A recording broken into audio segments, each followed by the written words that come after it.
This is an execution. This was a planned murder. The killer came into this house looking for Justin and got Justin. A brutal killing. Justin Michael was brutally gunned down, and Angie Verhill was unharmed. It just didn't make sense. A dark mystery with shocking twists. The motives could be infidelity, jealousy. Is there some type of love triangle gone bad? He was face to face with the guy that he could say, that's the guy that took my girlfriend away from me. And maybe it just kind of picked the scab. Maybe that's when his anger toward Justin Michael began to build. The truth will be revealed. Most victims know their killer. You're almost always going to find a connection. There's some tie back to the victim. The key to the investigation is finding that tie. Every day in North America, dozens of people are murdered. The key to solving the toughest of these homicides lies in the final 24 hours of the victim's life. To crack the case, detectives must reconstruct that critical timeline. The minutes and hours containing evidence that can help unlock the mystery and catch the killer.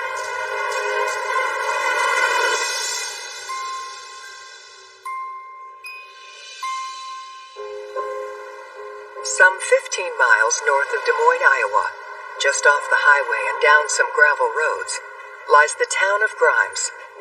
Though if you blink, you just might miss it. Grimes is a very small town, surrounded by nothing but farmland. You have the old brick downtown area, and then out for miles in every direction you have farm fields. Grimes is very quiet, has that Midwestern charm. It has low crime rate. The last violent crime was 42 years ago. Most of the crimes are property crimes, thefts, burglaries. But then one spring night, the residents of this peaceful farming community are awoken by the sound of sirens. 911, what's your emergency? Somebody just came in and shot my fiancé in the head. Can you go over and check the status of... He's dead. Okay. I know he is. So there's no signs of life at all? No. When you get a shots fired trip, especially in the Grimes area, a lot of the times it's just people doing fireworks. You get backfire from a car. We've had transformers blow. Homicide, very rarely.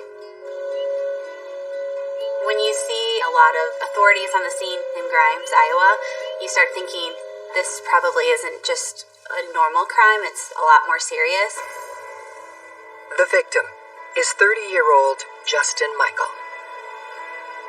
Justin was a good-looking, bright young man. Family and friends loved to be around him. He had a sense of adventure, a great job. Nobody had an unkind word to say about him. He was always willing to lend a hand. Just a good guy. Angie and Justin were engaged to be married. Angie had bought her wedding dress, so it's heartbreaking to know they were that close to the wedding and then their lives were shattered. Tasked with investigating Justin Michael's murder is Detective Robin Bartholomew. I was called out roughly 3:30 in the morning and was notified of a shooting. Once on scene, I observed a white male, early 30s, laying on his back in the bed. There was a significant amount of blood. He had 4 gunshot wounds, 3 to the head and 1 to the neck. The victim appeared to be gunned down in his sleep. The person that shot Justin was clearly standing right over the top of him, shooting almost downward into his head. The bullets passed through Justin, through the pillow, through his mattress, and one of the bullets actually passed through the wall and exited the home.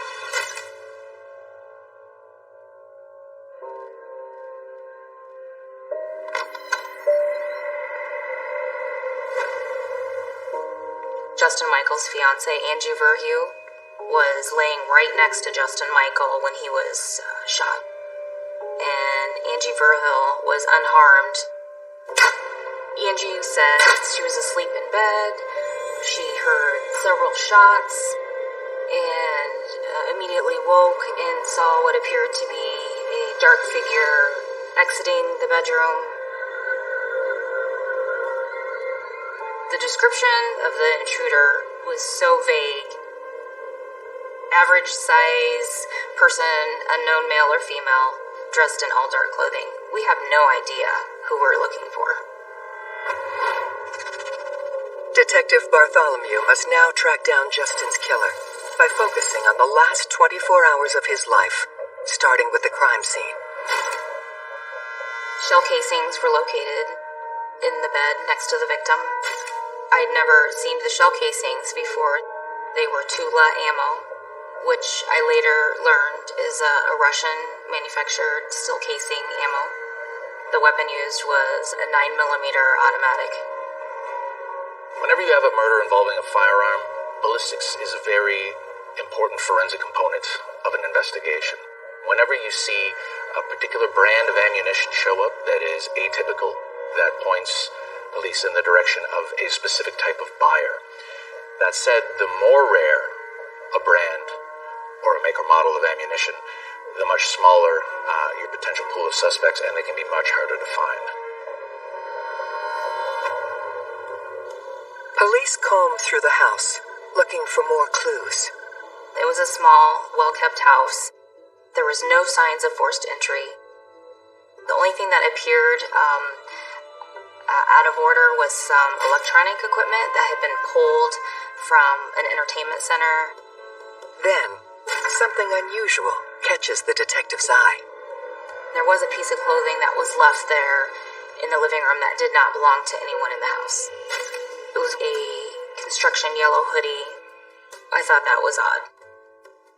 In the preliminary stages of an investigation, you can't rule out a burglary gone wrong. But after examining the scene, nothing was missing from the house. The house wasn't ransacked. To me, it was a poor attempt to stage a burglary.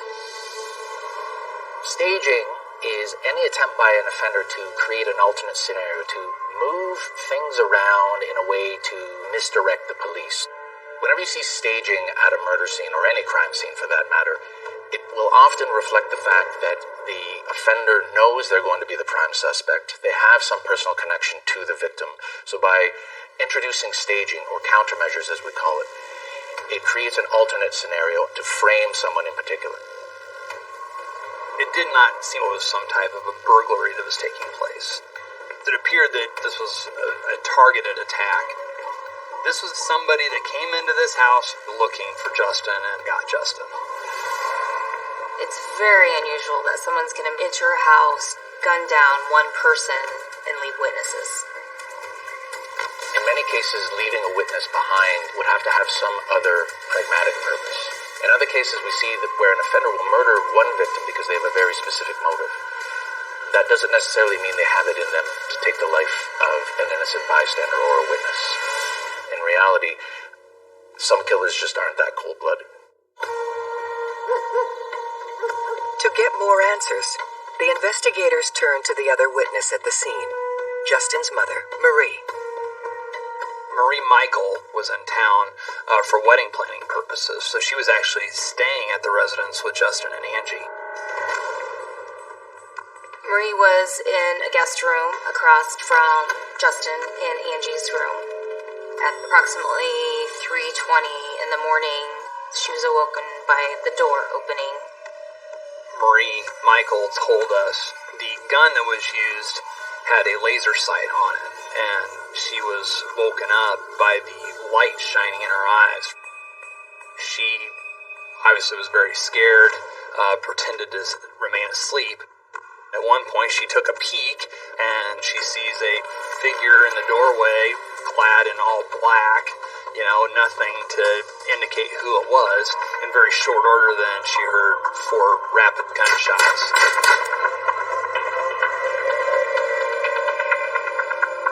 911 calls came in by Angie Verheul and Marie Michaels at 3:22 in the morning.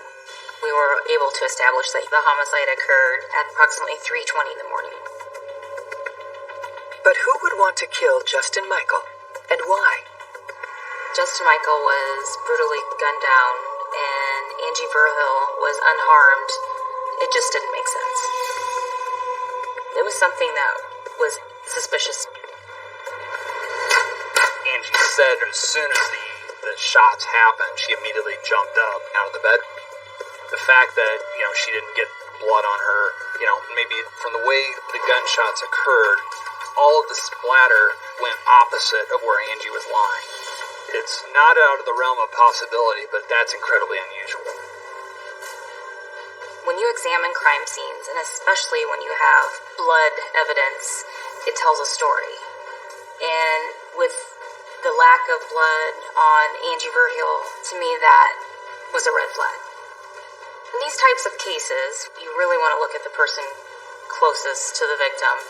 More times than not, it's going to be a significant other or a family member that is involved in the homicide. I want to take a closer look at Angie.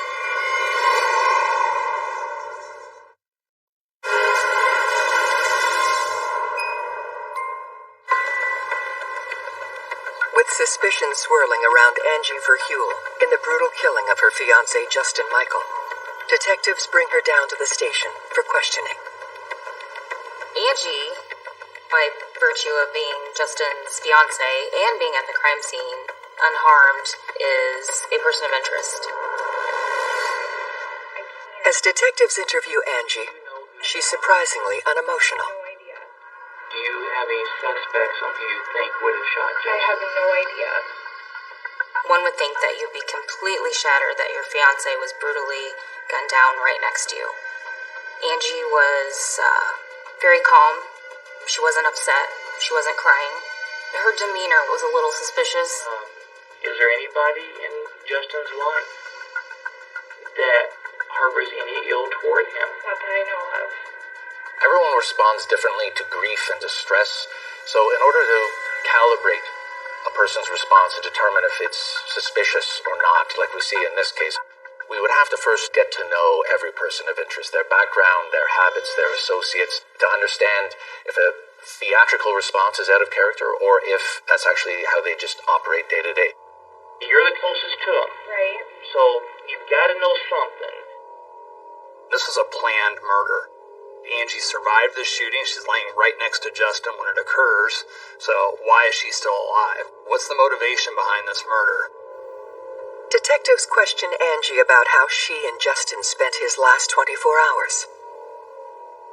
The day before Justin Michael was murdered, they met for dinner at Justin Michael's sister's house. Angie said there was nothing unusual. Everything was normal. They were busy making preparations for the wedding, planning. They were happy, and they got home about 10 p.m. and went to bed approximately 11 p.m. Detectives press Angie for more details about Justin's life. Trying to figure out why something like this happens, you start looking at backgrounds. You start looking at all of the people that Justin knows. Has he had any issues with anyone? No enemies? Not that I know of. Did you party a little bit? No drugs involvement whatsoever. Did Justin ever sell drugs? Not that I know of. There was no indication that Justin was involved in drugs. There was no indication that Justin was involved in gambling or any of the things of that nature. You always want to look into, was there something in Justin's background that was the cause of this homicide? There was really nothing. And also, there was nothing noteworthy in Justin Michael's past relationships that would indicate somebody wanting to harm him. We will do everything in our power to discover where the truth lies, nothing but the truth. And whoever's responsible for this, we need to make sure they're held accountable. Investigators look closer at Angie's relationship with Justin Michael. They want to know if there were problems between them. Angie had met Justin in 2013. They hit it off so well. She had moved in very quickly. She described their relationship as a great relationship. There was no stress, fights, no issues. They were both excited to get married. Angie said that their relationship was solid. People generally don't kill people just for the sake of killing people unless they are completely deranged. Most victims know their killer. You're almost always going to find a connection. There's some tie back to the victim. The key to the investigation is finding that tie. With Angie still in their crosshairs, investigators dig deeper into her past relationships. During the course of Angie Verheule's interview, one of those things they asked about is, who are your ex-boyfriends? Who are the people that you've been involved with that could be responsible for this? The first name she mentioned was a guy by the name of Andy Wegner. How long did you date Andy? About 3 years. Andy Wagner was a funeral director here in town. He was Angie's ex-boyfriend. It was a long-term relationship, and they were pretty serious and lived together, and eventually they broke up. How did Andy take the breakup? He was like, well, I feel like we're getting along really well, and, it's hard for me to believe we're making the right decision, and he was like, I'm taking this a little harder than I thought I would. At that point, Andy's a person of interest. He's somebody that is got a history with Angie, so we need to know what he's been up to, and we've got to figure out where he was, what he was doing, and see if he has any motivation to be involved in this. When pressed on who else might have wanted to harm Justin, Angie recalls a strange incident from a few months back. Angie had talked about an incident involving her vehicle where it was vandalized. The windshield was cracked, 3 windows were broke out, and someone had keyed her car. At the time, it was thought that kids in the neighborhood had damaged her vehicle. But after learning the amount of damage to Angie's car, it seemed very personal. The vandalized vehicle and the murder of Justin Michael could be related. Detectives ask Angie if she has any ideas as to who might be behind the vandalism. There was one guy that I had dated in between Andy and Justin. She mentions that for a very brief period of time, she dated this guy named Dave. It was not a full-on relationship. Angie talked about meeting up with him a half a dozen times, but nothing serious. It was just more of a hookup. According to Angie, when she ended things with Dave, he didn't take it well and sent her several angry texts. So at that point, Dave is on our radar, but we still don't know who Dave is. What's his date? What is his last name now? I just forgot. For a period of time, she could not remember Dave's last name. Dave. God, I don't know why I can't think of it right now. I thought that was odd. We were trying to ask more details or something that would help her remember Dave's last name. As we pressed forward, out of the blue, she comes up with Moffat. Moffat, M-O-F-F-I-T-T. I can't remember if it's 2 T's or just one. We already had Andy Wegner's name, so we're running a criminal history check. We're doing those things with Andy Wegner, but now Dave Moffat is somebody that we need to see what's going on. And then Angie said David and Justin had worked together at Wells Fargo. And what's even weirder is that he ended up working in Justin's department. Wells Fargo is a huge company. 10,000+ employees in Polk County, and by pure happenstance, David Moffat then gets assigned to the very team within the mortgage division where Justin Michael worked. And both of these guys, Justin and David, had dated Angie Verheule. So he was face to face with the guy that he could say, that's the guy that took my girlfriend away from me. And maybe it just kind of picked the scab. Maybe that's when his anger toward Justin Michael began to build. this connection is most interesting. Knowing that Angie had a relationship with David Moffat has a work relationship with Justin Michael. Is there some type of love triangle gone bad? Jealousy, in my mind, could be the motive here. Jealousy is one of the most destructive emotions. We need to find David Moffat and Angie's ex-boyfriend, Andy Wagner. We need to talk to these guys. We had to determine if they were involved in the murder of Angie's fiancé.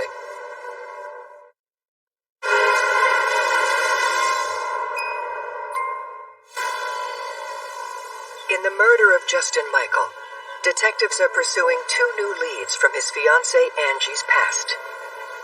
Knowing that Angie had a relationship with David Moffat and Andy Wagner is Angie's long-term ex-boyfriend, we want to dig a little deeper and find out everything we can about them. We're checking if David Moffat has a criminal history. Does he have a weapons permit? While checking on David Moffat, we learned that David Moffat's vehicle was impounded the same night as the homicide. I needed to find out why.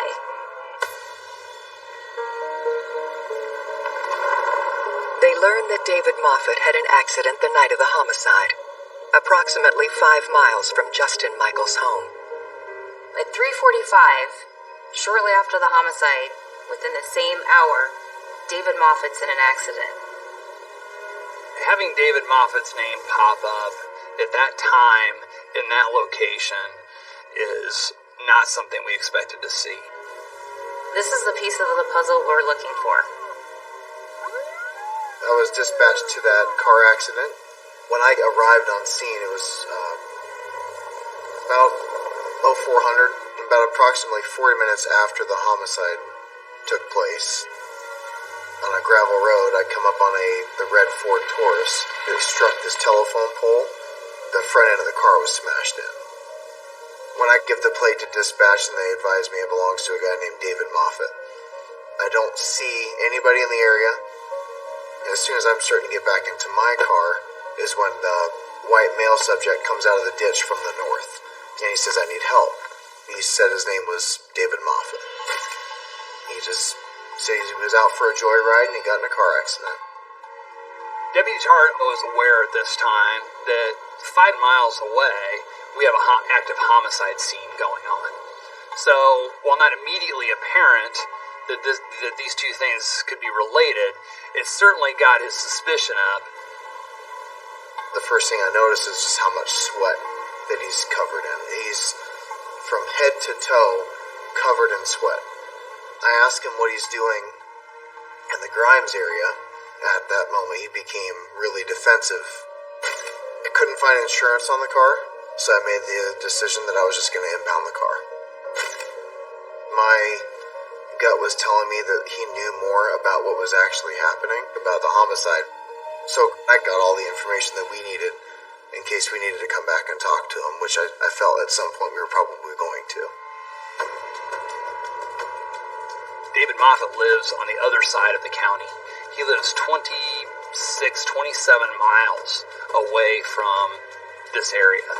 So, barring some unusual circumstance, there's really not much reason for him to be over in that area at 4 o'clock in the morning. This startling new information that places David Moffat both on the timeline and near the crime scene could be the break investigators have been looking for. Knowing that Angie dated David Moffat, and David Moffat's vehicle was impounded the same night of the homicide, is that coincidence? Maybe? Maybe not? There's just too many coincidences that start to stack up in this case. He works with the victim. He's in a motor vehicle collision near the scene of the crime. That creates a nexus that is undeniable and that merits investigation full bore. So, Dave goes from being an interesting character that we need to find out about to the top of our list in very short order. Detectives head to the scene of David Moffat's car accident, hoping to find evidence that will connect him to Justin's homicide.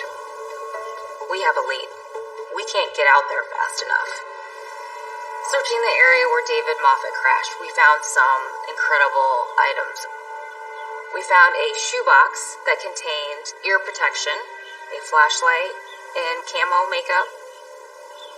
So a lot of things that are associated with concealing your identity and committing a crime such as this murder.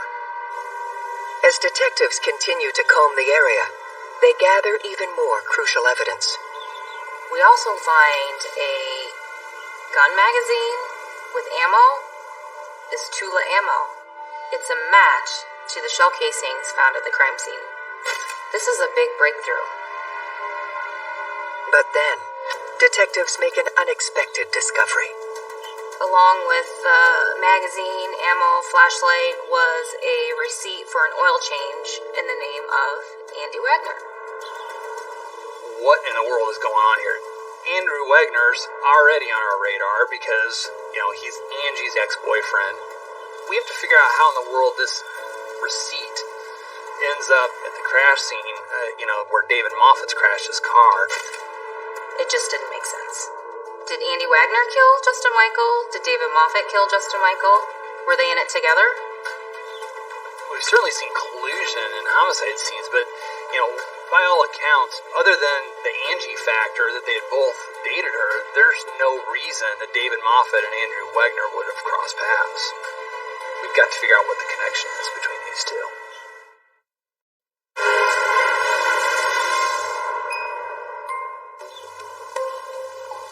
The discovery of Andrew Wagner's name on a receipt at the scene of David Moffat's car accident, 5 miles from where Justin Michael was killed, has turned the investigation on its head. These two are tied to this crime scene. Are these two guys working together? Are they working with Angie? I need to do some digging.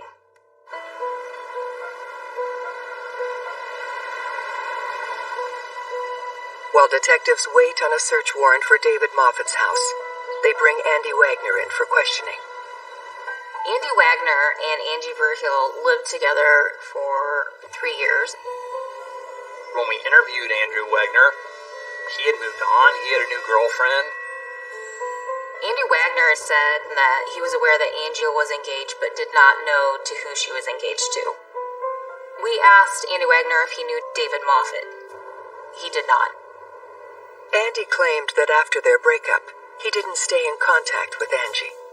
During interviews, it's very common that people minimize and don't tell the truth. Andy denies having any involvement in the crime, but detectives press on, looking for answers. When Andy was asked about a receipt for an oil change in his name, he didn't really have an explanation to why or what had happened to it.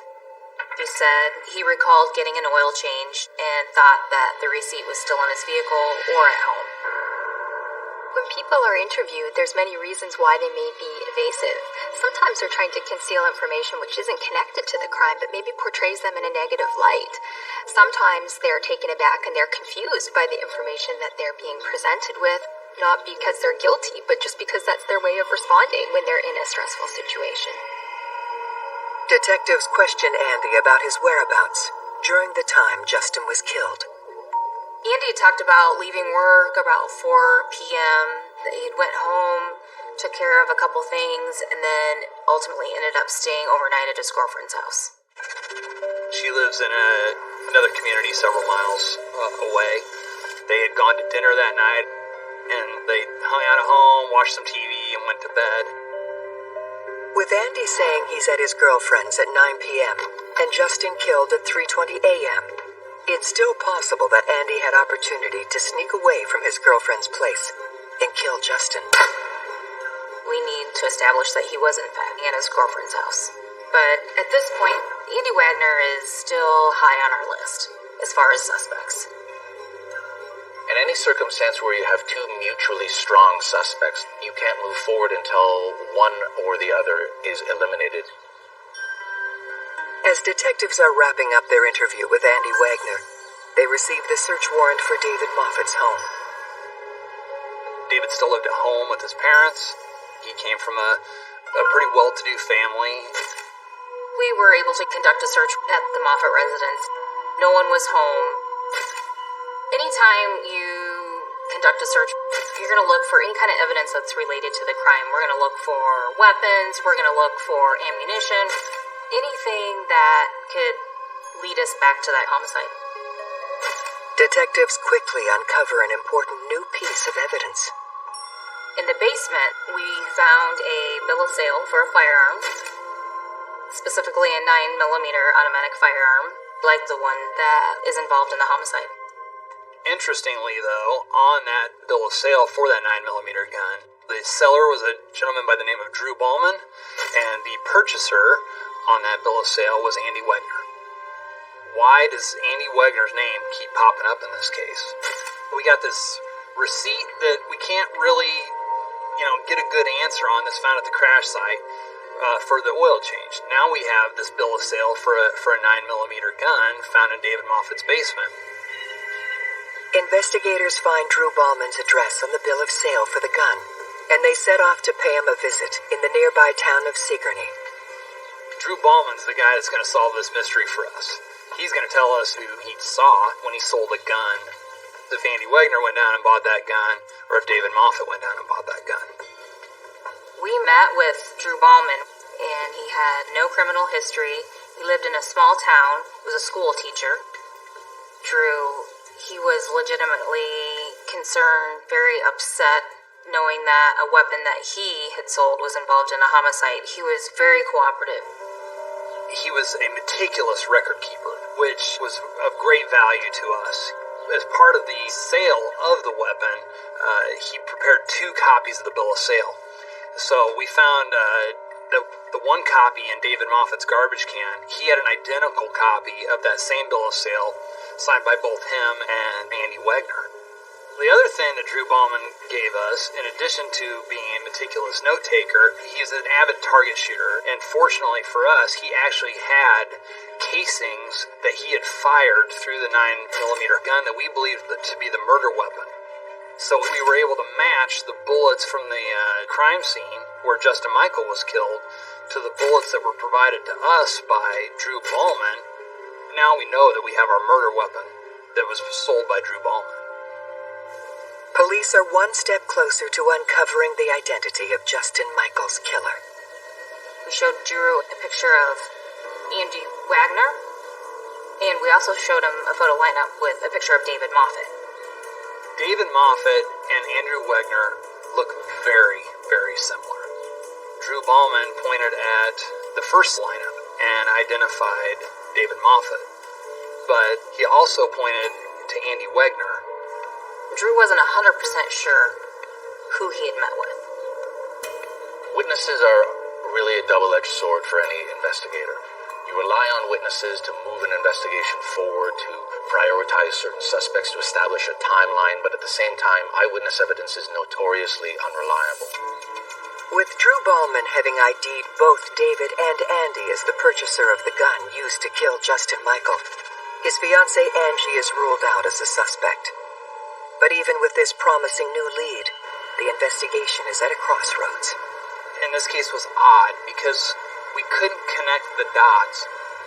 Whoever was committing this crime had the intention of throwing us off base. We don't usually have that, where it's false leads, for lack of a better term. We're not sure what's going on here, but we're going to find out who did this.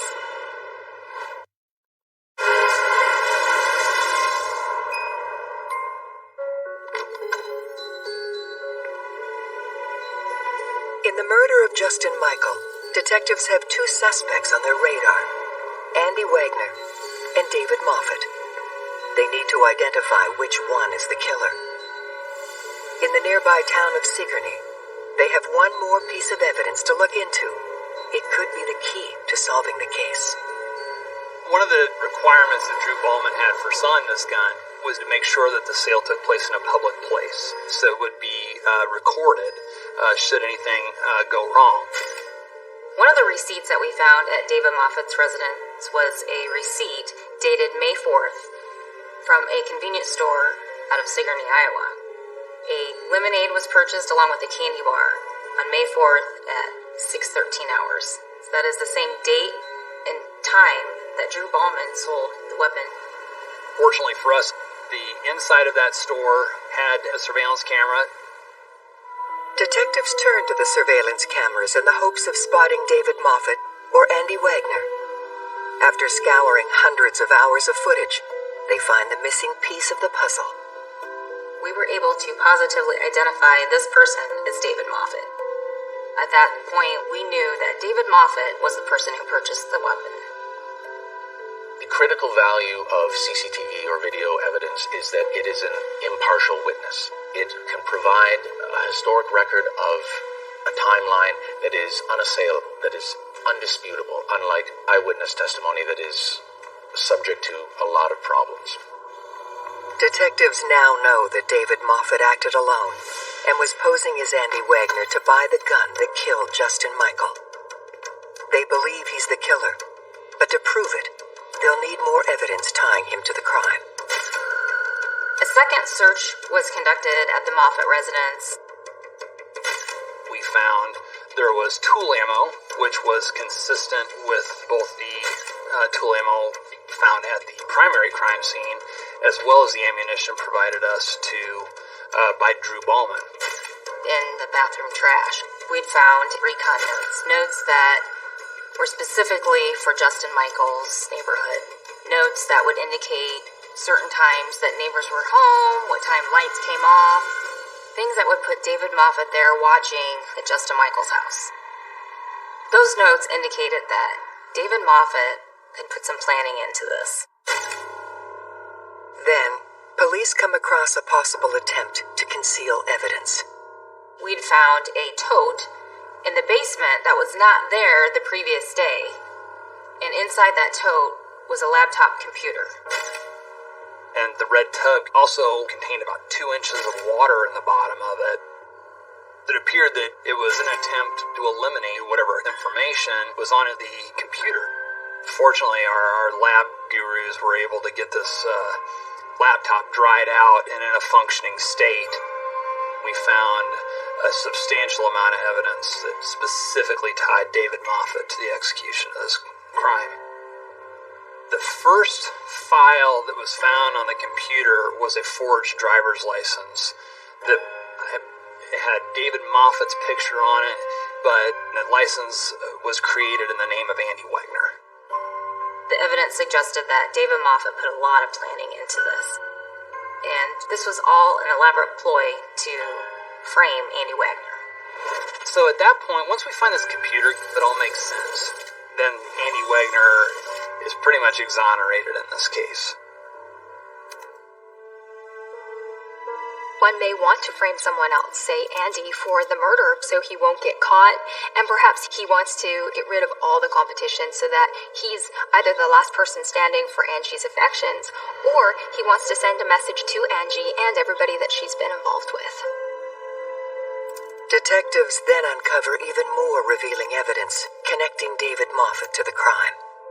Once David's laptop was examined, we were able to look at all the internet web searches that he had made. You could see during the forensic analysis kind of the beginnings of a search history of David Moffat searching Angie Verhule, David Moffat, typing in the name Justin Michael, things like that. And then days prior to the homicide, the search history ratcheting up in a sense. We learned that David Moffat had searched how to commit a murder, what are the confession times at a local Catholic church, and the craziest one was the murderinest murder guide you'll ever need. The internet searches revealed that David Moffat was trying to get away with murder. What stands out for me is the clear level of planning and forethought that was invested into committing this crime. This was not a crime of rage. The level of planning and plotting that this takes shows that there's a level of instrumentality here in this offense. With the evidence now stacked against him, David Moffat is arrested for the murder of Justin Michael. So when we arrested David Moffat had a blank stare, no reaction whatsoever. It was like he'd been caught. Looking over this case, jealousy in my mind is the motive here, and David Moffat was violently jealous. Detectives are now able to piece together Justin Michael's final 24 hours. The night Justin Michael was murdered, they had all got home about 10 p.m. and went to bed approximately 11 p.m. Just after 3 a.m., David Moffat entered Justin Michael's house, with murder on his mind. On the night Justin was killed, the perpetrator was able to make entry through the back deck door. We then believe he went to the front of the house and staged that area to make it look as though it was some type of a burglary that was taking place. But this was not a burglary. This was a targeted attack. David Moffat then came down the hallway, entered the wrong bedroom where Marie Michael was staying.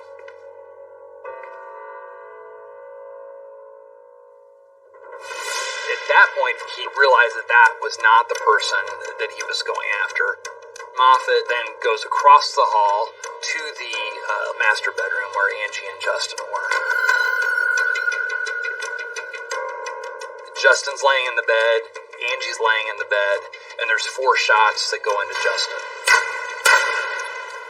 The bullets pass through Justin, through the pillow, through his mattress, and one of the bullets actually passed through the wall and exited the home. The killer was certainly looking for Justin, and the killer got Justin. We believe ultimately the gun had been thrown off a bridge into a lake. David Moffat's car crash was his fatal error. Looking back now, if he would have never crashed, he might have gotten away with murder. In July 2015, David Moffat is found guilty of first-degree murder and sentenced to life in prison without parole. It was absolutely tragic. Justin certainly didn't deserve this. That's what makes this hard. You know, you can't reconcile things like that in your head and have it make any kind of sense. The only reconciliation you get in a case like this is getting a conviction and holding the person responsible. I really feel for Justin's mother. As a mother myself, I can't imagine losing a child. And so your heart just breaks for her when she's talking about being there the night her son's murdered and, seeing the crime scene. It's just horrific for any mother. You don't expect to outlive your children ever. We may never know why David Moffat killed Justin Michael. Was it in hopes that he would get back with Angie, he would get a second chance, or it was just pure evil?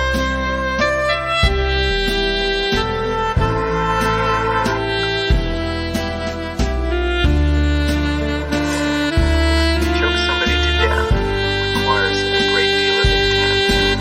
An innocent victim. She was very much a social butterfly. Everybody knew her. A dark mystery with multiple suspects. Love triangles are powder kegs. They are very unstable. Let's say, hey, we think she's dead. Did you kill her? If she's telling you it's over, he really has nothing to lose financially by killing her. The truth will be revealed. Boom, this is the guy who did it. Now we just have to prove it. Every day in North America, dozens of people are murdered. The key to solving the toughest of these homicides lies in the final 24 hours of the victim's life. To crack the case, detectives must reconstruct that critical timeline. The minutes and hours containing evidence that can help unlock the mystery and catch the killer.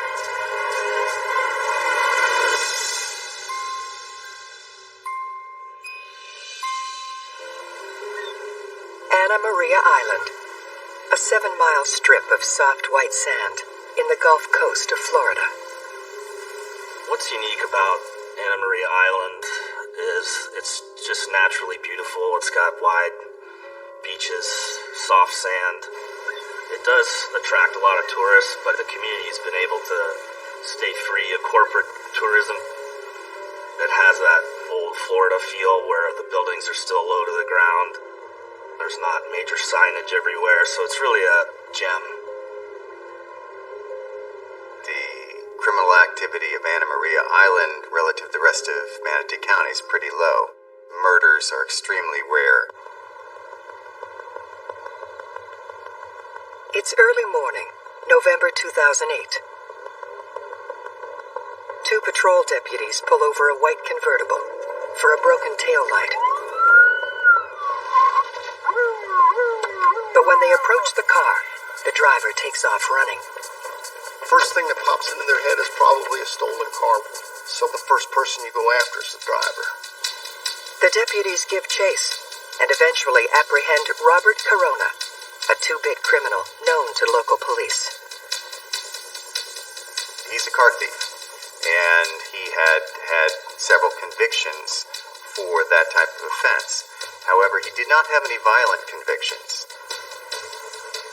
When we first talked to him, he said, he met this woman and a man in the Gator Lounge bar, and they wanted some crack. So she loaned me her car to go get it. And not having the whole story, I said, okay. When investigators run the license plate of the convertible, they see it belongs to 49-year-old hotelier Sabine Musil-Buehler. Sabina is a native German, and she was in the tourism business there, and so she came to Anna Maria and fell in love with it. She was very much a social butterfly, and sort of everybody knew her. She met her husband, Tom, and they decided to buy a hotel together, which turned out to be Haley's Motel, a nice little popular spot that people really loved. So I came out to Haley's Motel where Sabine lived with her husband to make notification that her car had been impounded. And I said, well, it was impounded in East Bradenton off 14th Street. Bradenton is just 9 miles east of Anna Maria Island, but in every way that matters, it's a world apart. The area is not the best part of town. There is a certain amount of street crime that occurs there. Her husband, Tom, says that she doesn't go there, she doesn't drink, she doesn't smoke, she doesn't do anything like that. She was not out there. There's prostitutes and bars, and she had no interest in either. This is so out of line for her. I mean, she is a straight, narrow, definitely was not on drugs. Would she lend that vehicle to anybody? She would let me drive it. Tom says he hasn't seen Sabine in 2 days. Tom advised us that they were estranged. They had been estranged for quite a while, and that she was living mostly half a mile away at her boyfriend's apartment, Bill Cumber. Tom directs investigators to Bill's apartment, but Sabine isn't there either. When we went to Cumber's residence and was talking to him, he said the last time he saw Sabine, it was like about 10 o'clock, November 4th. It was election night, and she had left to go to a party celebrating the election. Well, she never showed up. And she was very enthusiastic about President Obama's candidacy. So that was kind of a tip-off right then that something might be wrong. In my experience, it's very rare for someone to disappear off the face of the earth and not come back within 12 hours, 24 hours, 48 hours. And knowing that their car had been stolen and they were nowhere to be found, that's very quickly a situation that becomes suspicious. Tasked with investigating Sabine's disappearance is Detective Peter Ramponi. There's a lot of steps that have to be taken to establish that someone who is missing is indeed dead, and it's very difficult. We checked all of her credit cards, we checked airline flights, but there was no paper trail of her having done anything after 10 o'clock election night, November 4th. Detective Ramponi impounds the car and calls in the forensic team. There was evidence in the back of the car which indicated that something had happened. The back seat was cluttered with newspapers, and there was some Halloween stuff back there, and some kind of a stuffed bird thing laying in the back seat. When they moved the bird, we saw the hole. The seat cushion was cut out, and the seat padding underneath of it, and it was like you could see the floor of the vehicle. Investigators conduct a luminol test on the back seat. luminol, which you spray on it, and if it turns a certain color, like blue, then it's human blood. It's definitive. There's blood all around the cutout patch in the back seat. So they took DNA swabs from around that circular patch, both the inside of the patch and then around it, and then they sent that evidence off for DNA testing. They also find drops of blood on the exterior rear left door. We believed at that point, we felt pretty certain that she was dead. We just didn't know where. A no-body homicide or a suspected murder, but with no body. These are cases that overwhelmingly point to that there is no other conclusion other than that someone has been murdered. And in the absence of a body, you really need to build that evidence through other means. To find out what happened to Sabine Musil-Buehler, detectives must unravel the last 24 hours of her life. It's extremely important, especially when you have a whodunit kind of thing. You want to establish a timeline so that you can place people where they were or weren't during that period. And you go through and rule them out or add them in. Their first suspect is the man caught driving Sabine's car in the early hours of November 6th, Robert Corona. The first person you go after is the driver, because they're more culpable to being involved in a crime. So we decided to go back and talk to Mr. Corona. The potential theory would have been that Sabine had somehow driven into the city of Bradenton, encountered Mr. Corona, that he had killed her and taken her car. Corona had initially told them that Sabine had lent him the car to go buy drugs. It sounded plausible, but that was before they found the blood. So he's confronted and he's told, look, this is basically a homicide investigation. You better be straight with us about how you came into possession of this car. We said, hey, we think she's dead. Did you kill her? And he readily admitted that he stole the car at that point, that the drug thing was made up by him. And he immediately gave us another story, that he was checking cars behind the businesses. He found one at the Gator Lounge with a window open and the keys in it, how convenient, and drove away. Got stopped, arrested. In an attempt to verify Corona's story, detectives head to the Gator Lounge in Bradenton. They show the night bartenders a picture of Sabine and a picture of her car, and ask if they've ever seen either before.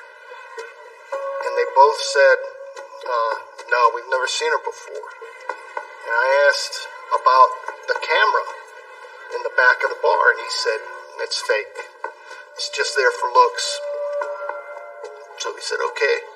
But the bar manager did say that when she left after the bar closed, she saw Sabine's car parked in the southwest corner of the building, and it was just sitting there. And that fit what Mr. Corona was saying. So at that point, we pretty much eliminated Corona. With Corona's account believed to be true, detectives are now able to narrow down the timeline of Sabine's disappearance. The bar manager would have seen Sabine's car in the parking lot after 2:30, because that's when the bar was officially emptied and closed. Corona said he went through the parking lot, walking down the back of businesses, and that was the only car in the parking lot. And the time he got pulled over was just minutes after he took the car. The fact that the bar manager sees the vehicle there in the early morning hours of the 6th. Cumber was there, and really nobody else was there. In cases where a female spouse is the victim of homicide, we logically think of intimate partners. And in this case, you have the husband who's a business partner, and then we also have a current boyfriend with some potential motivation as well. We got a lot of phone calls from friends of Sabine, and some people said, well, Tom did it. And, other people were saying Bill Cumber did it. So it's a mind game.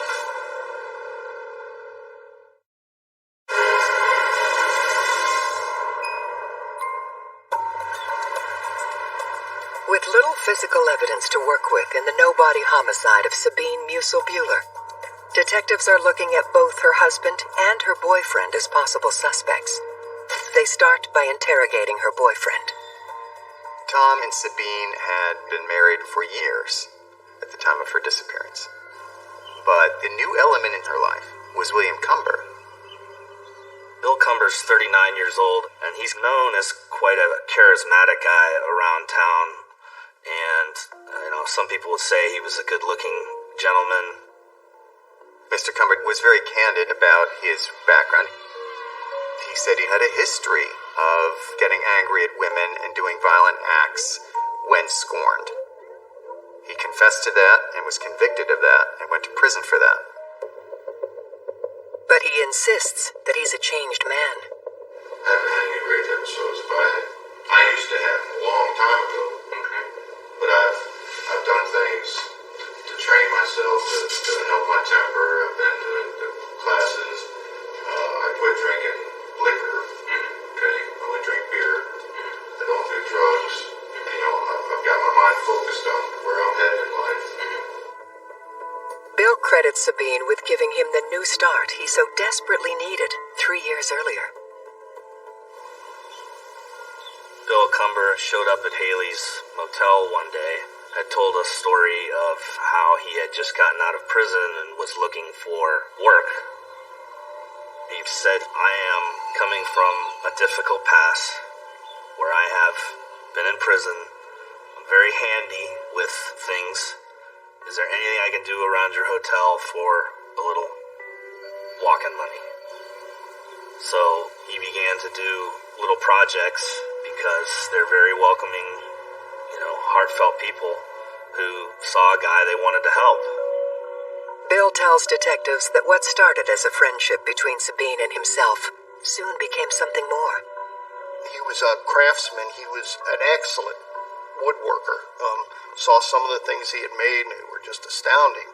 And I believe he was an artist as well. So she was kind of receptive to those traits that this guy portrayed and possessed. Bill's criminal past is viewed as suspicious, so investigators ask him for a detailed breakdown of the last day he spent with Sabine. He said they had gone to the dentist in the afternoon, Sabine and Cumber, and she was paying for him to have some dental work done. And I think she left him for a time and then came back to the apartment on Magnolia Avenue where they had dinner. According to Mr. Cumber, that he made vegetarian spaghetti. She drank wine. Everything was going good. She was happy the boats were coming in with Obama. And I decided to step outside and smoke a cigarette. But she caught me coming in. She doesn't want me to smoke. She ain't going to be around a smoker. She can't stand the smell of smoke. And she just decides to leave. You see her drive away, or? No, I don't go outside and chase her down or anything. So she leaves. Around what time is it? This was around 10:20 p.m. somewhere around there. Mr. Cumber claimed that he had not spoken to Sabine since then. He had been attempting to reach her by phone several times. Probably like 5-6 times. And she never called you back? No. He then went over to Haley's motel on the morning of the 5th to confer with Tom Buehler about her disappearance. Mr. Cumber claimed Tom Buehler had told him that Sabine sometimes just went off on her own and would reappear. I said, well, don't you hear anything from her? Could you tell her to call me? And he goes, don't try and hunt her down. When she's ready to come back around, she'll come back around. So I took it at that. He didn't seem upset. He didn't appear to be in any frantic hurry to help look for her. Detectives subpoena Bill's phone records to see if he's telling the truth about trying to reach her. There were no calls. Nothing. After 10 o'clock on November 4th, there's no record of him calling anybody. And that's a big red flag. While they can't rule Bill out, detectives struggle to find a reason why he might want Sabine dead. She was taking care of him completely. She was renting the apartment, providing the food. She was the money person. And so that didn't really add up very well. This relationship was serving many needs for Bill. He gets out of prison, he has nothing. He has somebody who's willing to cultivate a relationship with him and even financially support that relationship. Mr. Cumber obviously was a suspect given his prior history, but police were never able to find any ultimate motive that established him as the perpetrator. He was losing a great deal with her being gone. He's still on the list, and we're watching, but evidence and interviews and situations took us in a different direction. When asked who he thinks would want to hurt Sabine, Bill points the finger directly at her husband Tom, insisting he was jealous of their relationship. He's made threats in the past towards me about, when he caught us sleeping together at the hotel. Love triangles are powder kegs. They are very unstable. You introduce jealousy, you introduce resentment, you introduce humiliation. And those can be powerful motivators for someone who needs to be in control. Then, out of the blue, investigators get a call that a fire has broken out at Haley's motel. When the fire broke out at the hotel, it was such a second shock that immediately people believed that the two were related, her disappearance and the fire, and whether Tom maybe said it because the hotel was struggling. Fire is always a great eradicator of evidence. That's why when it shows up in an unusual or suspicious circumstance, you always need to dig deeper in terms of, was the fire the main crime?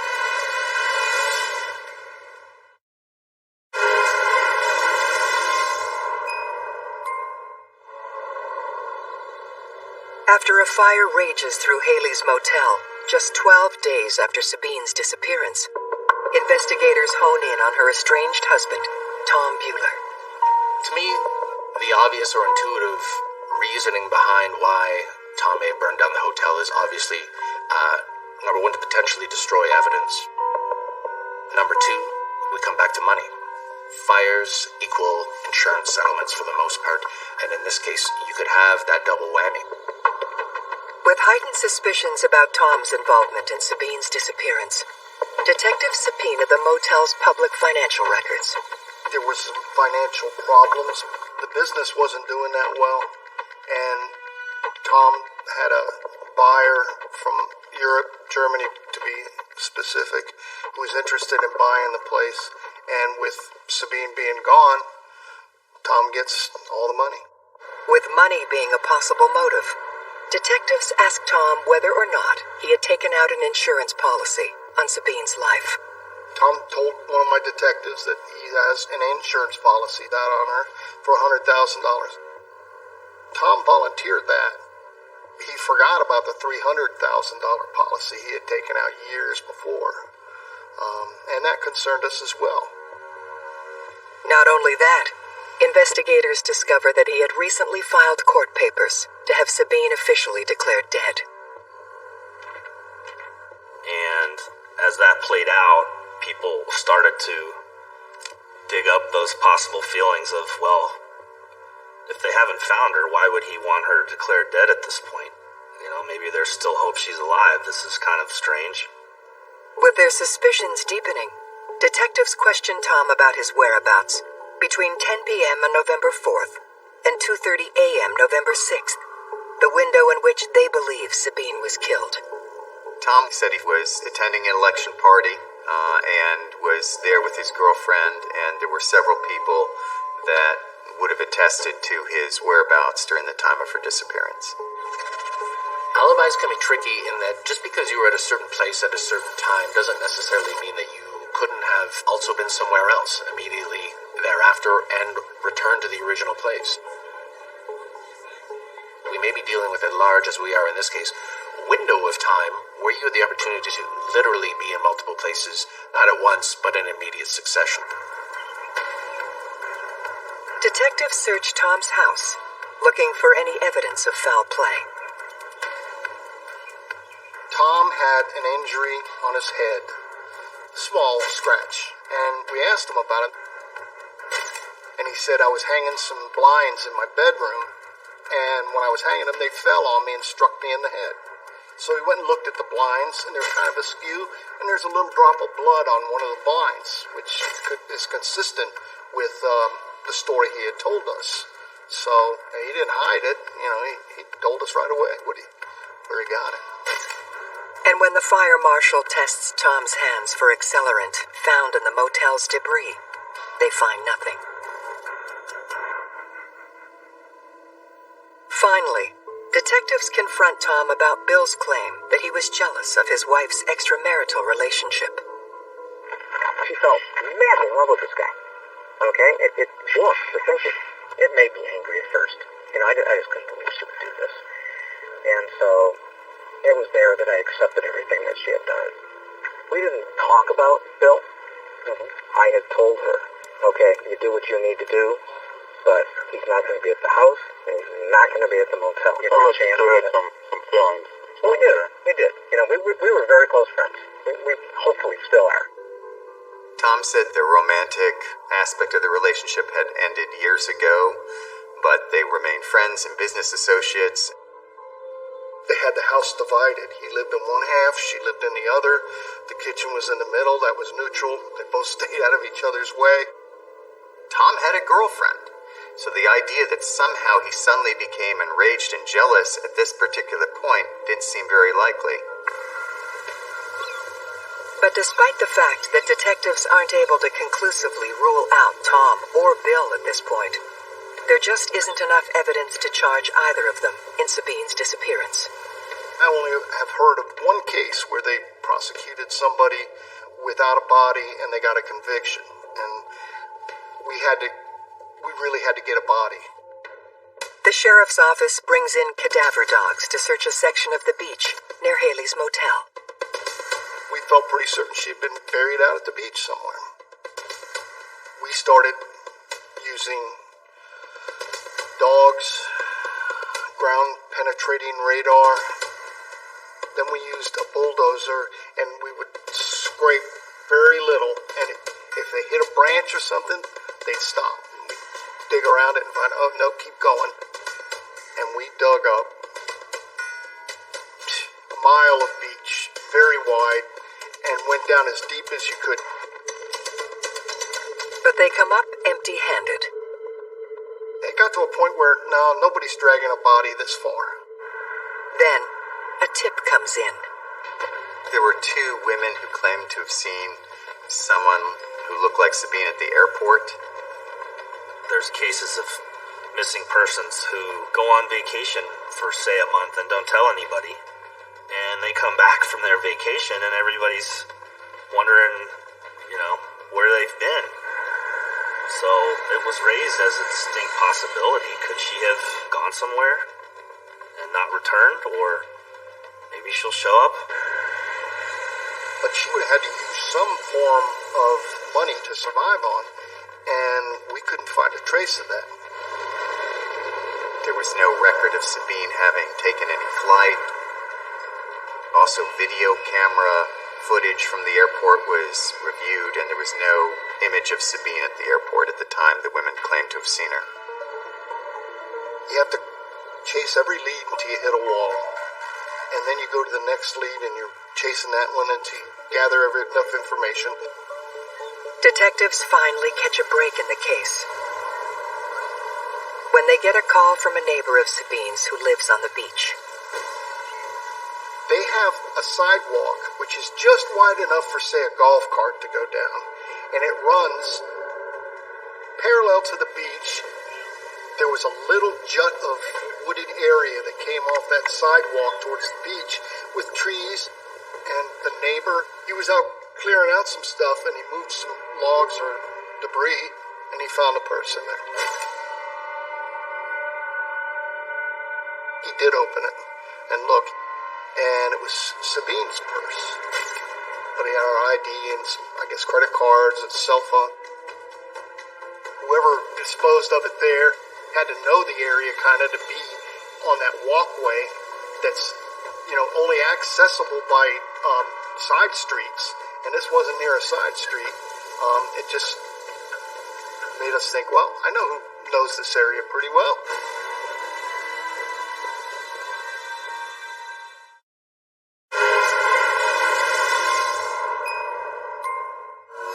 The discovery of Sabine Musil-Bueller's purse buried near the beach provides the first solid clue to who might be responsible for her murder. Its location is critical because it's just a couple blocks down from Mr. Cumber's residence on Magnolia Avenue. And it just keeps pointing back to Mr. Cumber, that he is the person responsible. With that in mind, detectives take a closer look at Bill Cumber's prison record. A few years before, Mr. Cumber met a woman, felt that she had rejected him, and so he set fire to the residence that she was residing in at a time she and several other individuals were inside the house. Now knowing that Bill's history includes an arson conviction, investigators question him directly about the fire at Haley's Motel. Fire marshal said there was an accelerant used. At some point, I believe the fire marshal spoke with Cumber. They did some kind of test, and he had some kind of accelerant on his hands. And Cumber explained that away as at his workshop his lock was stuck, and he sprayed WD-40 in there. Mr. Cumber does allow them to search his apartment. They looked for any kind of gasoline containers. They examined the area of the apartment for traces of an accelerant, but they weren't able to find anything to definitively link him to the arson. But they find blood on the couch inside the apartment, which they then take swabs of and submit for DNA testing. Then, detectives notice something else. I noticed on his hand, he had a wound right in the center of his palm. And I asked him, I said, where did you get that? And he goes, I was riding my bike and I skidded and I fell into the shells and I scraped my hand. Now, I've done that my entire life as a kid. You don't get a blister in the middle of your hand. That blister on his hand was from a shovel. Detectives bring Cumber down to the station for a more serious sit-down. What they see solidifies their suspicions. We had him come into the office, and Detective Alvarado and Detective Kenya interviewed him. I was watching on a video, and they questioned him for quite a while, and they asked him, what about the cut in the seat? Something to that effect, and he made an up and down motion like he was holding a knife and making a circle and cutting out the seat cover. So for him to have made that gesture indicated he knew the shape that had been cut out of the seat. I was watching the video, and I'm like, oh my gosh, that's how the seat cover was taken out. Mr. Cumber would have had no means of knowing that, other than having been the person who cut out the piece of upholstery. And in our minds then, boom, this is the guy who did it. Now we just have to prove it. Detectives decide to force Bill into showing his hand. Police will often bluff suspects by presenting them with claims of evidence that they don't actually have in hopes of getting an admission. Detectives know that the camera at the back of the Gator Lounge, where Sabine's car was found, isn't functional. It's a fake. But Bill doesn't know that. When we interviewed Cumber the next evening, we mentioned to him, well, there's a camera out behind the Gator Lounge. We haven't got the tape yet. And then when we do, we got to process it, which is nonsense. But whoever dropped that car off is going to be on that video. That led Mr. Cumber to go to the Gator Lounge and confront the manager and ask, in fact, whether they had video cameras trained on the parking lot, which only a guilty person would have done. No innocent person would be concerned that he had appeared on a video. So that was one of the most telling aspects of the case that pointed to Mr. Cumber's guilt. That was an indication that we're on the right track. We got him. We just got to get him. While investigators wait for the lab to process the blood found in Bill's apartment, they uncover an important clue. November 4th, sometime after 10, Sabine's car had been parked out on the beach, a quarter of a mile away from the apartment she shared with William. And that raised concern. And the reason we found that out is because Deputy was driving around that night and he saw the car parked in a no parking zone, and he wrote it a ticket. The discovery helps illuminate Sabine's movements on the night she disappeared. The timeline we had was Sabine's last known to be with Mr. Cumber between 10 and 11, according to his statement. Her car is documented 2 blocks away by the parking ticket at 5:10 a.m. on the 5th, so roughly 6 hours after he last said he'd been with her. Well, it's only 2 blocks away from where Mr. Cumber lives. It would make sense for him to want to place her car somewhere other than their residence if he's killed her. And then, of course, he can easily walk the distance back to his residence that evening. It gave us a timeline, told us where the vehicle had been, as opposed to the Gator Lounge, and it just kind of all fit. When detectives attempt to arrest Bill, they find that he's left town. He was making a getaway, trying to disappear. Fleeing is kind of a good indicator of guilt.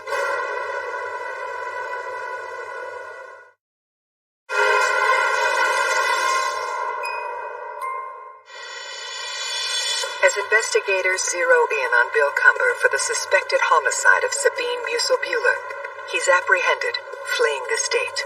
He's heading up north towards I-4, and he had a tail light out, and he shouldn't have been driving. He's got no license. And he's on probation. Well, normally a violation of probation, you may get a little bit of jail time, or you can get before a judge who finds out there's a murder investigation going on, and you can get 13, 14 years, which is what he got. So he's on ice. That gave us all some breathing space to try to continue the investigation without having to worry that, he could potentially kill somebody else. Meanwhile, the detectives finally get the forensic results from the blood taken from Sabine's car. DNA is perhaps the most persuasive physical evidence you can have.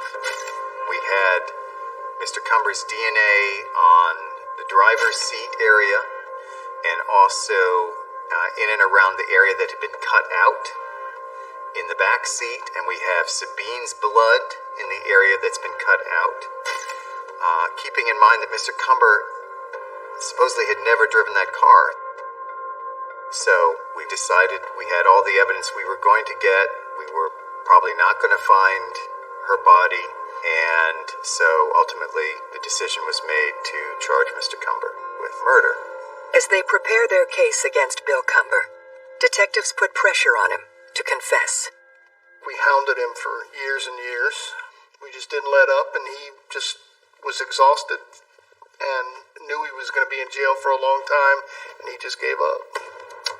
Today's date is October the 15th, 2015. Mr. Cumber has agreed to give us a statement concerning the death of Sabine Musil-Buehler and give us information concerning the location of her body. Cumber finally tells detectives exactly what happened to Sabine Musil-Buehler in her last 24 hours. She took him to the dental office for him to get some dental work done. And he was observed to be in ill temper. They then watched the election returns. She drank a bottle of wine, somewhere in the area of 10 to 11, he tried to smoke a cigarette. She found out about it and basically told him it was over. It wasn't just the smoking, it was the controlling issues that Tom was having on us. I didn't like that. I wasn't digging that. And she would side with him. So Sabine's saying she can't go on with this anymore. What happens at that point? I lose control. I hit her in the head. And then, I don't know. It's a disgusting situation, man. And what do you do at that point?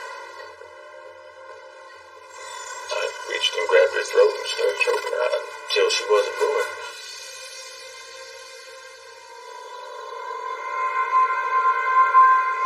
I decided I didn't want to go back to prison.